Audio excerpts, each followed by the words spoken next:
thinking about the state of Ohio, it's such a strange place. It's like, did we really need 50 states? You know, it's just like, David, my dad's from there, but is he really? Look, we all know that Ohio is the Florida of the North, but let's not talk about it right now because I'm looking at the fucking clock and it is the Chainsaw Minute.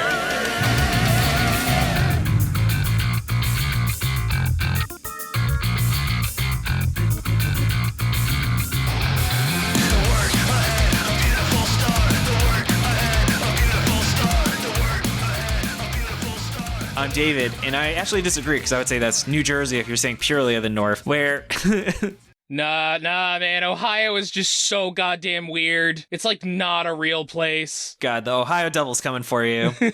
But I'm David, and this is your dose of Chainsaw Man. You can join us every Friday where we see what masterpiece Fujimoto put out. I'm Jordan, and if you're looking for regular Shonen Flop goodness, you can find our next episode to hear our first thoughts on Yoakemono this Monday.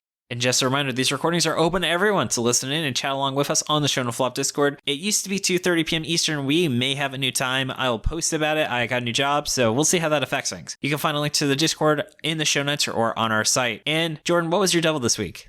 The tummy ache devil. Devil.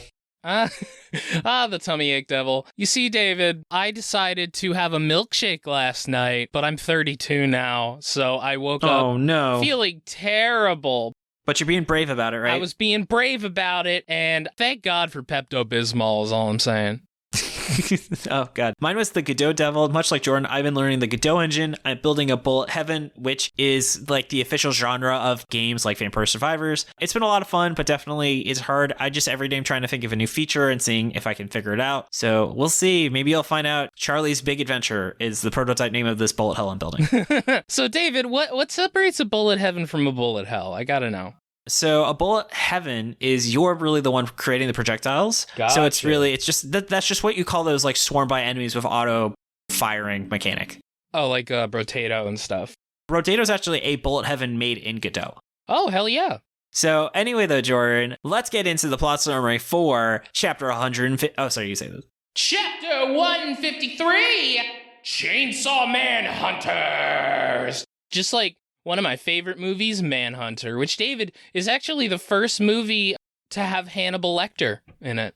Really? Yeah, it's the original version of Red Dragon, and I like it more than Silence of the Lambs, actually. So I really don't understand the trilogy of Red Dragon, Blue Dragon, and Bad Dragon. It's that third one really confuses. Anyway, Jordan, let's actually hear about that plot summary. All right. Denji has successfully defeated the Weapon Devils, but as he rests, he's surrounded by humans who throw a net over him and start stabbing him like it's fucking ancient Greece gladiators or some shit. Fumiko and Denji try telling them that he's actually on their side, but they ignore that, blaming him for the deaths of their family members and loved ones. One guy actually even thinks that if they kill Chainsaw Man, then his wife will revert to a human being from being a weird chainsaw head thing. They cover Denji in gasoline and search for a lighter, but when one of them pushes Naita to the ground, cuts the arm in retaliation. You can't fucking do that, David. You can't fucking push. I mean, even if you didn't know that Naita was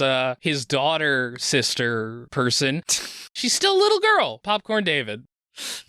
The mob takes this as a sign he's dangerous, and when a guy finally shows up with a lighter, Denji cuts his hand off. An older woman grabs Naota and tries to drag her off to what she believes as safety despite her resistance. Even though Naota is devastated that Dennis said they shouldn't live together anymore, she still loves him, and using the power of love, she takes control of the woman holding her, making her attack one of the men stabbing Dennis before telling him to run. Oh man. So David, let's get into why this week's chapter was a 10 out of 10. This was just a gritty chapter. Man, I saw someone on Reddit say it reminds me, it's very similar to Devilman Crybaby, and I really agree on that sentiment. I can see that. Yeah, this is a bloody, kind of fucked up chapter. I really liked it. It was brutal, but there was also like, this kind of feels like a climax to the story we've been reading so far, where it's like Dennis has finally turned into Chainsaw Man, but they have succeeded in making everybody afraid of Chainsaw Man now. Like the shoe has dropped on this, you know what I mean?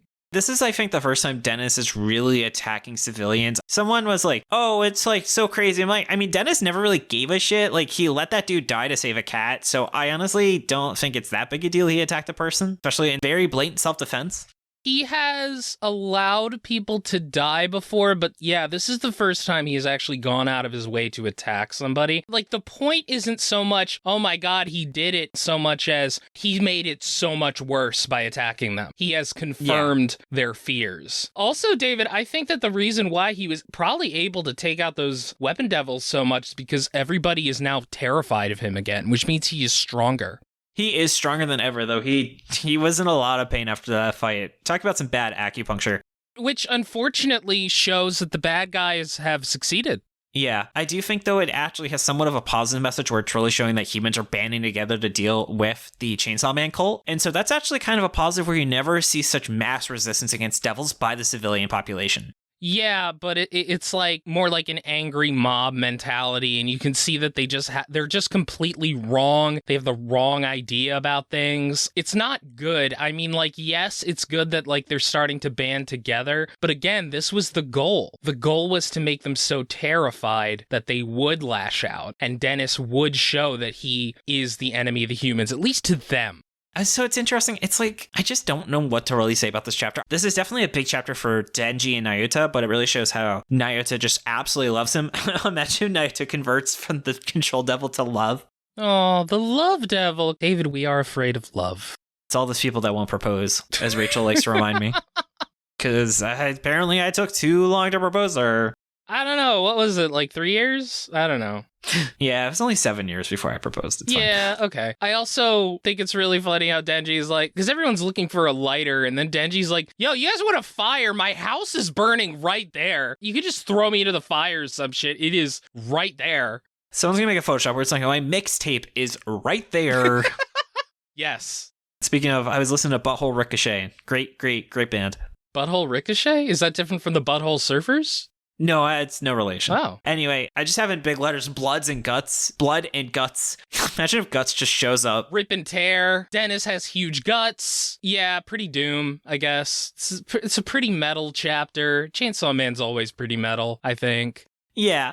I do think, again, this is a big chapter because you see Nyuta kind of do something like unselfish. I think this is, in hindsight, going to end up being one of the most important chapters of Chainsaw Man Part 2. It just, right now in the moment, you don't see the effects, but I'm sure in like a year, you're still going to be feeling the effects of what happened. Yeah, this is like an intense chapter. It's very sad. Oh, but I'm sad to say, Jordan, that's the end of the Chainsaw Minute. I want to say thank you so much for all of your hard work on the show. Thank you, David. Thank you so much for your hard work on this show. You can find us on Twitter at Shonen Flopcast, Tumblr Shona-Flop, and our website shonenflop.com. We're also on Spotify, iTunes, YouTube, wherever else you get your podcast. Props to Shannon for the awesome cover art. Find her online at illuminyatea. You can join us on Tuesdays at 3:30 p.m. Eastern Time, though we are likely going to be changing, so we'll post an update when that happens. There is, though, a chapter next week, so keep out for that. Stay tuned for Monday as we give our first thoughts on Yokomono. And Jordan, you know what? Who else Denji loves along with Nyuta? Jesus? Jesus Christ. David, shut up, because as you mentioned earlier, actually, the Chainsaw Minute has passed. Bye. Bye.